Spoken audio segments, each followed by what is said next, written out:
ఇంకొకటిగా ఎప్పుడైతే వాళ్ళ మీద వ్యక్తిగతంగానో ఎవరి మీదైనా వాళ్ళ మానసిక స్థైర్యమో లేక వాళ్ళ ఆత్మవిశ్వాసం దెబ్బతీసే రకంగానో ఆత్మగౌరవం దెబ్బతినే రకంగా ఆరోపణలు వచ్చినప్పుడు ఎక్కడ స్పందన అనేది వస్తుంది చేసి అండ్ ఖచ్చితంగా ఆ వ్యవస్థ ఏదైతే వాలంటీర్ వ్యవస్థ ఉన్నది అది ఇండిస్పెన్సబుల్, అంటే దాన్ని ఎవరు ఏమీ చేయలేరు, అదే ఖాయం.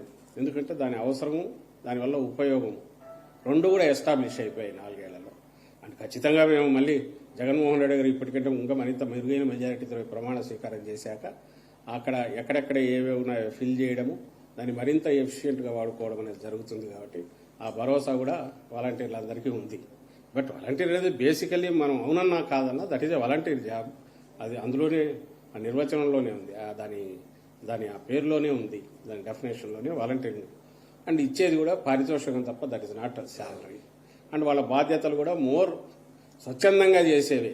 నిజంగా వాళ్ళు చేసే సేవకు కానీ వాళ్ళు చేస్తున్న వాటికి కానీ ఫ్యూచర్లో వాళ్ళ కెరీర్ గ్రోత్కో ఇంకో దానికో ఖచ్చితంగా ఒక ఆత్మవిశ్వాసంతో సమాజంలో బాగా బతకడానికి పైకి రావడానికి అవసరమైన, అలాగే సామాజిక స్పృహ పెంచుకోవడానికి అవసరమైన ఒక బాధ్యత వాళ్ళ మీద పెట్టారు జగన్మోహన్ రెడ్డి గారు. సో ఒక సాలిడ్ ఫౌండేషన్ లాగా, ఇంటర్న్షిప్ లాగా ప్రతి యువకులు ఎవరైనా సరే దాంట్లోకి వచ్చారంటే బయటకు వచ్చేసరికి ఒక ఆత్మవిశ్వాసంతో వస్తున్నారు. మనకు మామూలు మన ఎడ్యుకేషన్ సిస్టమ్ అంతా కూడా దాన్ని ఏమంటారు, దాన్ని సపరేట్గా సమాజంతో సంబంధం లేనిగా నడిచే రకంగా ఉన్న నేపథ్యంలో దీంట్లో ఎవరైనా ఎంటర్ అయితే ఆ interaction with society, old people, depend అయిన వాళ్ళు, వాళ్లకు లేదా పూర్తి గవర్నమెంట్ రూల్ ప్రొసీజర్స్ తెలియని వాళ్లకు హ్యాండ్ హోల్డింగ్ చేయడం అనేది అది అది అది ఒక బాధ్యతను పెంచేది. అలాగే ఫ్యూచర్లో వాళ్ళు మంచి లీడర్షిప్ దీంట్లోకి పోవడానికి ఉపయోగపడేది. ఆ రకంగా వాళ్ళు దాన్ని ఉపయోగించుకుంటున్నారు. ఇది ఈ ఆలోచన చంద్రబాబు నాయుడుకి వచ్చినా చేయడు. ఎందుకంటే ఈయన పర్పస్, ఈయన ఉద్దేశం ప్రజలకు మంచి చేయాలని కాదు.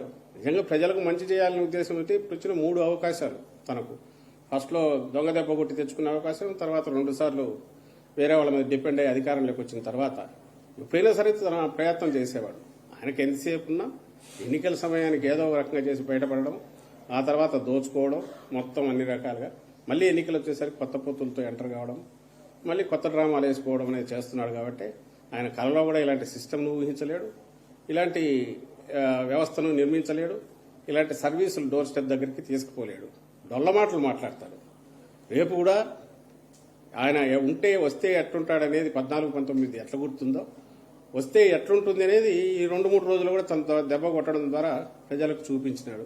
కాబట్టి ఆయనకు ప్రజలు ఒక్కసారి దీన్ని రుచి చూసినాక, అంటే మంచి చేసే పాలన ఎట్లుంటుందో రుచి చూశాక మళ్ళీ ఆయన గురించి పొరపాటున కూడా భ్రమలో ఉంటారని అయితే నేను అనుకోను.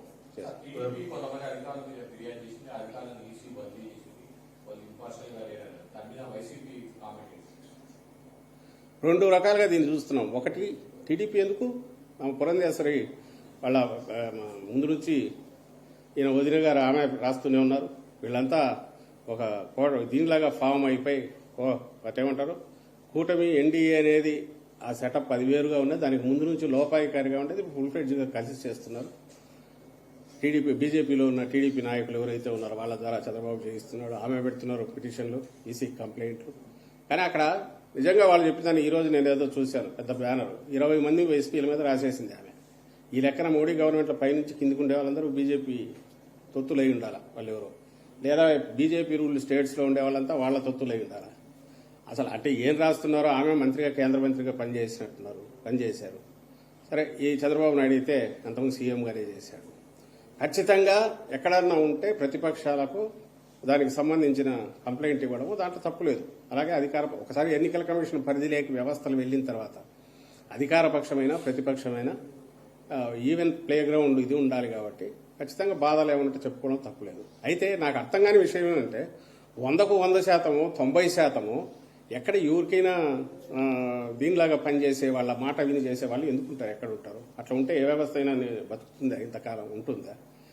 వాళ్ళు కక్ష కట్టి డిమారలైజ్ చేయడానికి, బ్యూరోక్రసీని కానీ అధికార యంత్రాంగాన్ని, ఉద్యోగుల మానసిక స్థైర్యం దెబ్బతీయడానికి, తద్వారా కన్ఫ్యూజన్ క్రియేట్ చేయడానికి, అంటే చెప్పడానికి వీళ్ళకేం లేదు, పాజిటివ్ అజెండా లేదు, లేదా హోప్ క్రియేట్ చేసే అజెండా లేదు.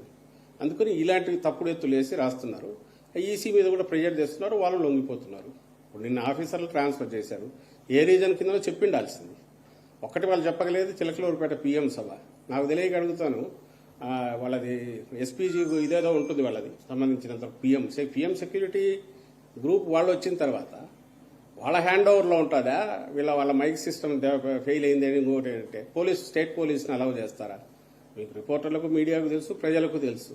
ఒక్కసారి prime minister net safety net అనేది సెక్యూరిటీ నెట్ దాంట్లో స్టేట్ పోలీసుకు రోల్ తక్కువ ఉంటుంది, వీళ్ళదే మొత్తం డామినేట్ చేస్తారు, వాళ్ళే డిసైడ్ చేస్తారు. అలాంటి చోట జరిగిన పొరపాట్లు ఏదన్నా ఉంటే స్టేట్ పోలీసును how can they blame? Chandrababu Naidu ఫెయిల్యూర్ను, పురంధేశ్వరి ఫెయిల్యూర్ను వాళ్ళ పార్టీ మీటింగ్ కూడా జరుపుకోలేక, ప్రధానమంత్రి వస్తే జరుపుకునే ఇది లేక దాన్ని తెచ్చి మా మీద పడేసి పల్లె 2 birds at a shot అన్నట్టు వాళ్ళ దగ్గర మొహం చల్లదా పైకి వెళ్ళి చెప్పుకోవడానికి, ఇంకో పక్క ఇటు దెబ్బ తీయచ్చు అని చెప్పి ఎస్పీల మీద పెట్టేట్టున్నారు. మిగిలిన వాళ్ళ మీద ఏం కంప్లైంట్లు ఉన్నాయో తెలియదు. ఇవన్నీ ఏదన్నా ఉంటే ఫస్ట్ నుంచి వాళ్ళు ఈనాడులోనో ఆంధ్రజ్యోతిలోనో ఆ టీవీల్లోనో వచ్చే స్టోరీస్ అన్ని తీసి గుదిగుచ్చి వాటిని పెట్టుకొని పైన ఈరోజు కూటమిలో ఉన్నారు కాబట్టి ప్రెజర్ తెచ్చి చేయించుకోగలిగినట్టున్నారు. అయితే మేము దాని గురించి ఎక్కువ ఎందుకు అనుకోవట్లేదంటే, ఈరోజు అధికారంలో ఉన్నాం కాబట్టి, జగన్మోహన్ రెడ్డి గారు అధికారంలో ఉన్నారు కాబట్టి అధికార యంత్రాంగాన్ని అంతా ఉపయోగించుకోవాలని, అంటే చంద్రబాబు నాయుడు ఏం చేస్తాడో ఏ పనులు చేస్తాడో చేయాలనే ఆలోచన లేదు.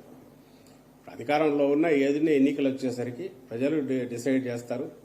దానికి తగినట్టే వ్యవస్థలు కాదు మేనేజ్ చేయాల్సింది, ప్రజలకు మంచి చేసి ఓట్లు తెచ్చుకోవాలనుకుంటున్నాం కాబట్టి అందుకోసమే జగన్మోహన్ రెడ్డి గారు కంటిన్యూస్ జనంలోనే ఉన్నారు, జనానికి అప్పీల్ చేస్తున్నారు.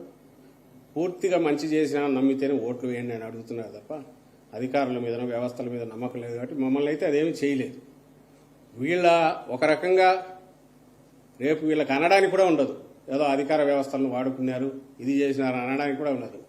మంచిది ఒక రకంగా. ఇట్లా అయితే ఈసీ కంట్రోల్లో ఉండే వ్యవస్థలు ఏదైతే ఉన్నాయో వాటిని ఫేస్ చేయడం ద్వారా వచ్చే విజయం, బ్రహ్మాండమైన విజయం రేపు ఏదైతే ఉందో అది జగన్మోహన్ రెడ్డి గారి గౌరవాన్ని, ఆయన ప్రతిష్టను, ఆయన నాయకత్వ లక్షణాలను ఇంకా మరింత పెంచుతుంది, మరింత ఉన్నత దీనికి తీసుకెళ్తుంది. వీళ్ళనే దానికి సాకులు కూడా లేకుండా చేస్తుంది. కాబట్టి డిస్పైట్ వీళ్ళు కావాలని యాగీ చేసి ప్రెజర్ చేసి ఏదైతే చేయిస్తున్నారో అధికారుల మీద కానీ ఇంకొకటి మీద, అది అది అది అది దాన్ని ఎక్కడికక్కడ ఖండించాల్సిన విషయం.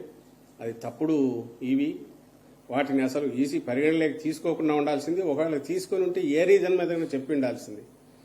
అయినప్పటికీ పార్టీగా, పొలిటికల్ పార్టీగా మాకైతే ఇలాంటివి ఏవి చిన్నపాటి ఇది కూడా కదిలించలేవు. ఎందుకంటే ప్రజల్లో ఆల్రెడీ బలమైన దీంతో నమ్మకంతో జగన్మోహన్ రెడ్డి గారి మీద ఉన్నారు కాబట్టి రేపు జరగబోయే ఎన్నికల్లో ఇవేవి ఆపలేవు. ఇట్లాంటి పొద్దుబోని చిల్లర ఎత్తులన్నీ కూడా చంద్రబాబు నాయుడు వేస్తుంటాడు వ్యవస్థలను మేనేజ్ చేసుకోవడం. ఆ అలవాటు లేదు, ఆ ఆలోచన కూడా జగన్మోహన్ రెడ్డి గారికి రాదు కాబట్టి ఇవి ఏ రకంగా మమ్మల్ని షేక్ చేయలేవు, లేదా కదిలించలేవు, లేదా దాని ప్రభావం కూడా ఏముండదు.